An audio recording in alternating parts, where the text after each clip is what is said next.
안녕하세요. 믿음의 여정을 함께 걷는 여러분의 이야기 친구입니다. 우리는 삶의 마지막 순간 너머에 무엇이 있을지 종종 생각하곤 합니다. 우리의 영원한 집은 과연 어디일까요?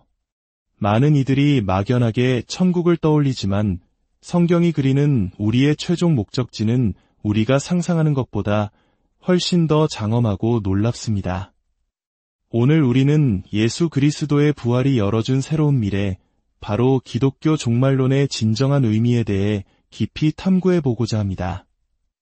이 심오한 이야기가 여러분의 마음에 울림을 준다면 구독과 좋아요를 통해 이 은혜로운 여정에 동참해주시고 소중한 이들과 이 말씀을 나누어 주님의 선한 소식을 널리 퍼뜨리는 일에 함께해 주시길 바랍니다. 여러분의 작은 동참이 저희에게는 큰 힘이 됩니다. 이야기는 몇 년 전 런던의 한 택시 안에서 시작됩니다.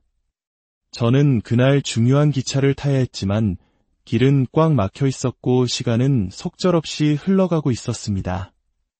답답한 마음에 초조해하던 택시 기사님은 백미러로 제 모습을 힐끗 보셨습니다.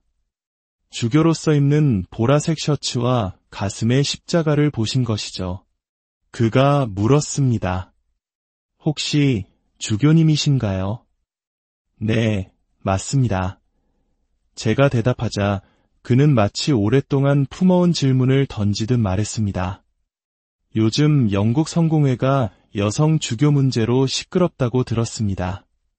참 복잡한 문제들이 많죠. 저는 대답했습니다. 네, 우리가 풀어야 할 숙제들이 많습니다. 그러자 그 기사님이 좌절과 체념이 섞인 미소를 지으며 제 인생을 관통하는 한마디를 던졌습니다. 주교님, 저는 항상 이렇게 생각합니다. 만약 하나님께서 예수 그리스도를 죽음에서 다시 살리셨다면 다른 모든 문제들은 그냥 세부사항에 불과한 것 아니겠습니까? 저는 택시 뒷자리에 앉아 망치로 머리를 한 대 맞은 듯한 충격을 받았습니다. 이 사람이야말로 진정한 신학자다. 그 짧은 순간 기차를 놓칠지도 모른다는 불안감은 사라지고 기독교 신앙의 가장 핵심적인 진리가 제 마음을 가득 채웠습니다. 그렇습니다. 모든 것은 바로 이 한 가지 사실에 달려 있습니다. 하나님께서 정말로 예수를 죽은 자 가운데서 살리셨는가? 만약 그 일이 없었다면 우리의 믿음, 우리의 소망, 이 모든 이야기는 그저 헛된 시간에 불과합니다. 하지만 만약 그 일이 역사적 사실이라면 우리는 그 부활의 빛 아래에서 세상 모든 것을 다시 생각해야만 합니다. 우리의 삶, 우리의 죽음, 그리고 우리가 맞이할 미래까지도 말입니다. 오늘 우리가 나눌 종말론, 즉 세상의 마지막에 대한 이야기는 바로 예수 부활의 효력에 관한 것입니다. 부활절 아침에 시작된 새로운 세상에 대한 이야기입니다. 안타깝게도 오늘날 서구 기독교 문화 속에는 우리의 최종 목적지가 이 땅을 떠나 육신 없는 영혼의 상태로 머무는 천국이라는 생각이 깊이 뿌리내려 있습니다. 얼마 전 한 서점에서 천국을 발견하다라는 제목의 아주 아름답게 만들어진 책을 보았습니다. 죽음 이후의 삶에 대한 우리의 생각이 오늘날의 삶을 어떻게 형성하는지를 탐구하는 책이었죠. 책은 화려하고 감성적이었지만 성경이 말하는 핵심을 완전히 놓치고 있었습니다. 책 전체가 천국이라는 단어가 하나님의 백성이 갈 최종 목적지라고 단순하게 전제하고 있었기 때문입니다. 하지만 이것은 신약 성경, 특히 사도 바울의 가르침과는 정반대의 생각입니다. 바울 신학의 중심에는 우리가 물려받은 유대교적 세계관이 예수 그리스도와 성령님을 통해 새롭게 정립되는 과정이 담겨 있습니다. 유대인들에게 하나님의 궁극적인 미래는 결코 이 세상을 버리고 다른 곳으로 떠나는 것이 아니었습니다. 구약 성경을 보십시오. 시편 73편은 주의 교훈으로 나를 인도하시고 후에는 영광으로 나를 영접하시리니 라고 노래합니다. 다니엘서는 사악한 제국들의 폭정이 끝난 후 하늘의 하나님께서 흔들리지 않는 왕국을 이 땅 위에 세우실 것이라고 예언합니다. 하늘과 땅은 분리된 공간이 아니라 서로 겹치고 맞물려 있는 하나님의 창조 세계입니다. 이사야 선지자는 새 하늘과 새 땅의 도래를 예언하며 이리가 어린 양과 함께 눕는 정의와 평화가 가득한 세상을 그렸습니다. 이것이 바로 성경 전체를 관통하는 위대한 비전입니다. 창조 세계를 포기하고 폐기하는 것이 아니라 죄와 죽음의 권세로부터 그것을 구출하고 회복하여 원래의 선하고 아름다운 모습으로 완성하는 것.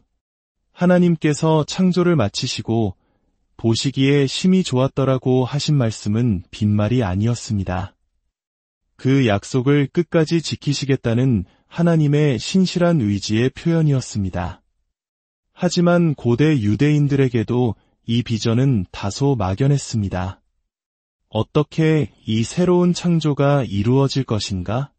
죽은 자의 부활은 어떤 모습일까? 그들은 때로 의인들은 별과 같이 빛날 것이라고 시적으로 표현하기도 했고, 때로는 지금과 똑같은 모습으로 다시 살아날 것이라고 생각하기도 했습니다. 이 모든 모호함의 마침표를 찍은 사건이 바로 예수 그리스도의 부활입니다. 초대교회 그리스도인들은 예수님의 부활을 통해 죽음에서 다시 살아난다는 것이 단순히 별처럼 빛나는 영적 존재가 되거나 이생을 반복하는 것이 아님을 깨달았습니다. 그것은 썩지 않을 새로운 몸, 시공간을 초월하지만 분명히 육체적인 완전히 새로운 차원의 몸으로 변화되는 것이었습니다. 예수님의 부활은 단지 한 개인의 소생 사건이 아니었습니다. 그것은 하나님께서 장차 자신의 모든 피조물을 위해 행하실 일의 첫 열매이자 그 모델이었습니다. 부활절 아침, 하나님께서는 낡은 창조 세계의 한복판에 새로운 창조의 씨앗을 심으셨습니다. 그리고 그 일은 성령님을 통해 이루어집니다. 창조 첫날 수면 위를 운행하시던 바로 그 성령님께서 이제 구부러진 세상을 품으시고 새롭게 빚어가고 계십니다. 위대한 진리는 이미와 아직이라는 두 시간대 사이에 우리를 세웁니다. 메시아이신 예수님과 성령님을 통해 새로운 창조는 이미 시작되었습니다. 하지만 예수님께서 다시 오셔서 모든 것을 완성하실 그날은 아직 오지 않았습니다. 우리는 바로 그 중간 지점에서 하나님 나라의 백성으로 살아가도록 부름받았습니다. 이러한 관점에서 사도 바울의 서신들을 다시 읽어보면 우리가 흔히 오해했던 구절들의 진정한 의미가 드러납니다. 빌립보서 3장에서 바울은 우리의 시민권은 하늘에 있는지라 라고 말합니다.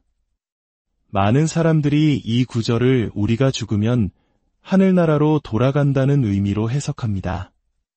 하지만 바울이 사용한 이미지는 전혀 다른 것이었습니다. 당시 로마 제국의 식민 도시였던 빌립보에 사는 로마 시민들에게 시민권은 언젠가 수도 로마로 돌아가기 위한 티켓이 아니었습니다. 오히려 그들은 자신들이 사는 빌립보의 로마의 문화와 법, 생활 방식을 가져와 그곳을 작은 로마로 만드는 사명을 가진 사람들이었습니다. 만약 식민지의 위기가 닥치면 황제는 그들을 로마로 데려가기 위해 오는 것이 아니라 군대를 이끌고 와서 적들을 물리치고 그곳에 로마의 평화와 질서를 다시 세웠습니다. 이것이 바로 바울이 그린 그림입니다. 우리는 하늘의 시민으로서 이 땅의 하늘의 문명, 즉 하나님의 통치와 평화, 정의와 사랑을 가져오는 사람들입니다. 주님께서 다시 오시는 것은 우리를 이 땅에서 데려가시기 위함이 아닙니다. 오히려 이 땅을 완전히 당신의 것으로 주장하시고 우리의 썩어질 몸을 당신의 영광스러운 몸과 같이 변화시키며 온 창조 세계를 새롭게 하시기 위해 오시는 것입니다. 고린도전서 15장은 우주적 그림을 더욱 선명하게 보여줍니다. 바울은 예수님을 첫 열매라고 부릅니다.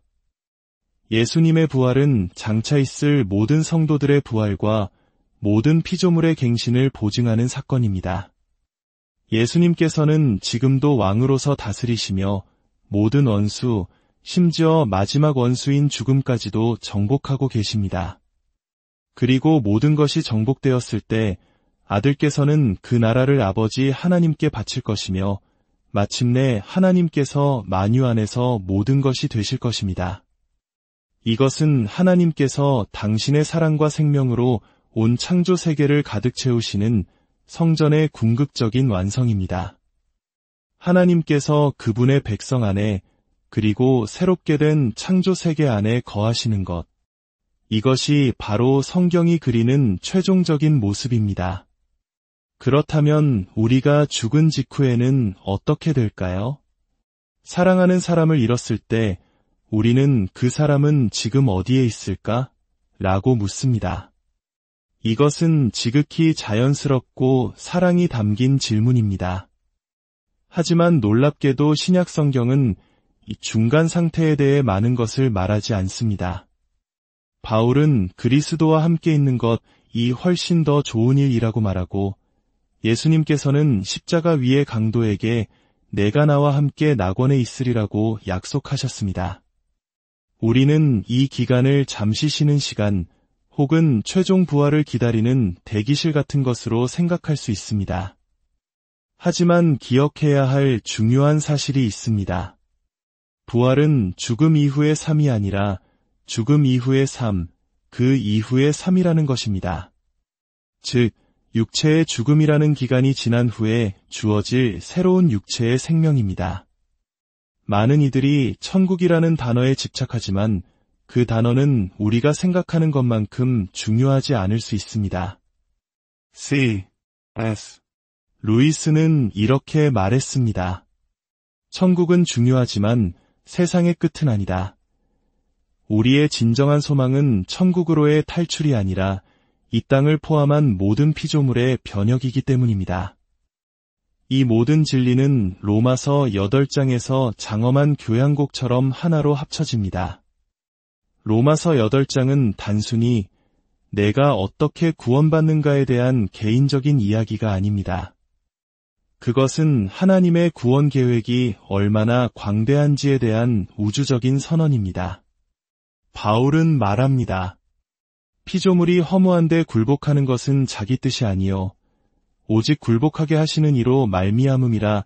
그 바라는 것은 피조물도 썩어짐의 종 노릇한 데서 해방되어 하나님의 자녀들의 영광의 자유에 이르는 것이니라. 인간의 죄는 단지 인간 자신만을 타락시킨 것이 아닙니다. 하나님의 형상대로 지음받아 창조 세계를 지혜롭게 다스려야 할 인간이 타락하자 온 피조 세계가 함께 고통받고 신음하게 되었습니다. 마치 오케스트라의 지휘자가 정신을 잃자 모든 악기가 불협화음을 내는 것과 같습니다. 피조물은 이제 진정한 지휘자, 즉 하나님의 형상을 회복한 그분의 자녀들이 나타나 자신들을 다시 조율해주기를 간절히 기다리고 있습니다. 그리고 바로 그 지점에서 교회의 사명이 시작됩니다. 우리는 이 신음하는 세상의 한가운데 서서 모든 해답을 가진 해결사처럼 행세하는 것이 아닙니다. 오히려 우리 자신도 성령의 첫 열매를 받았으면서도 속으로 탄식하며 우리 몸의 구속, 즉 최종적인 부활을 기다립니다. 교회는 세상의 고통과 함께 신음하고 아파하는 공동체입니다. 우리는 기도 속에서 그들의 아픔을 우리의 아픔으로 끌어안습니다. 이것이 바로 현재 우리가 피조물에 대한 청지기 직분을 수행하는 가장 중요한 방식입니다. 예수님께서 세상의 고통을 짊어지시고 십자가를 지셨듯이 우리도 성령 안에서 그 십자가를 지고 고통받는 세상과 함께 섭니다. 이것은 패배주의가 아닙니다. 바로 그 고통과 연약함 속에서 하나님의 능력이 온전해지기 때문입니다. 우리의 기도는 단순한 독백이 아닙니다. 그것은 세상의 탄식과 교회의 탄식, 그리고 우리 안에서 말할 수 없는 탄식으로 기도하시는 성령님의 탄식이 하나로 공명하는 거룩한 순간입니다. 삼위일체 하나님께서 친히 그 고통의 중심에 오셔서 그 고통을 통해 새로운 생명을 잉태하고 계시는 것입니다. 이것이 바로 바울이 말한 우리가 환난 중에도 즐거워하나니 라는 역설의 의미입니다. 우리의 고통이 세상의 고통, 그리고 하나님의 고통과 연결되어 있음을 알기에 우리의 기쁨 또한 장차올 세상의 기쁨, 그리고 하나님 자신의 기쁨과 연결될 것임을 믿기 때문입니다. 사랑하는 여러분, 우리는 이 진리 위에서 우리의 소명을 다시 생각해야 합니다. 우리의 사명은 단순히 더 많은 영혼을 천국으로 보내는 것이 아닙니다. 우리의 사명은 이 땅 위에 지금 여기에서 하나님의 새로운 창조가 이미 시작되었음을 선포하고 그 증거를 우리의 삶으로 보여주는 것입니다. 저는 중세시대의 대성당을 짓던 석공들의 이야기를 떠올립니다. 그들 대부분은 글을 읽을 줄도 몰랐고 건축가의 거대한 설계도를 이해할 수도 없었습니다. 그들은 단지 그날그날 주어진 지시에 따라 묵묵히 돌을 깎고 다듬었을 뿐입니다.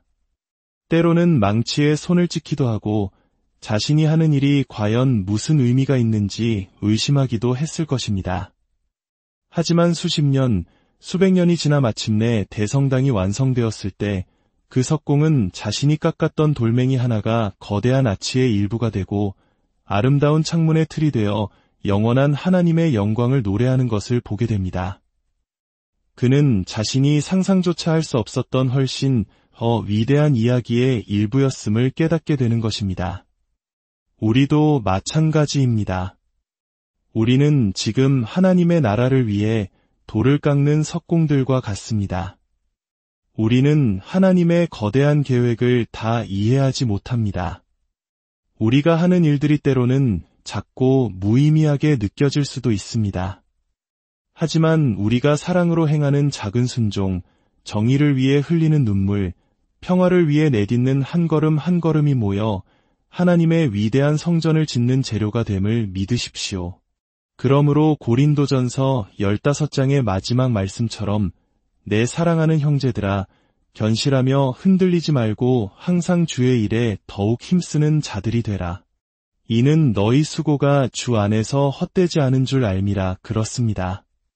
우리의 수고는 결코 헛되지 않습니다. 우리는 부활의 사람들입니다. 새로운 세상은 이미 예수님 안에서 태어났습니다. 비록 지금은 고통 속에서 신음할 때도 있지만 우리는 그 탄식 속에서 새로운 창조의 산통을 느끼며 기도로 그날을 앞당깁니다. 여러분의 삶 속에서, 여러분의 가정과 일터에서, 여러분이 맺는 모든 관계 속에서 이 부활의 소망이 살아 숨쉬기를 기도합니다. 여러분의 작은 섬김과 기도가 결코 헛되지 않으며 하나님의 위대한 구원 역사에 참여하는 거룩한 일임을 기억하며 기쁨으로 그 길을 걸어가시기를 축복합니다. 주님의 평안이 여러분과 항상